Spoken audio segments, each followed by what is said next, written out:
Diyos Ama, humihingi po ng pagpapalinis sa lahat ng kasalanan na nagawa namin.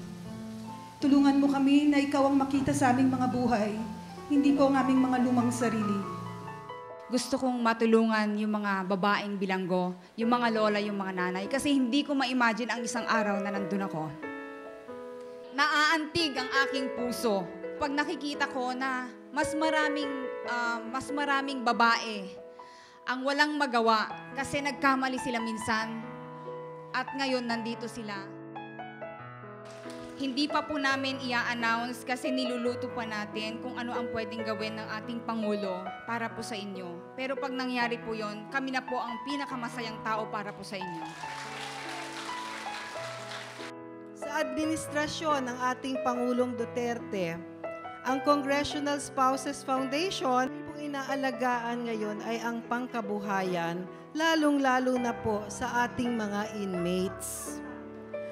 Ano po ba ang makakatulong sa inyo habang nandito kayo sa loob at paglaya nyo?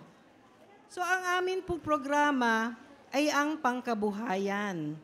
Tinatawag po namin yon na inmate-preneur.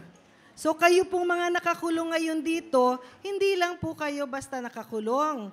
Pwede na po kayong tawagin ding entrepreneur, kaya po inmate-preneur.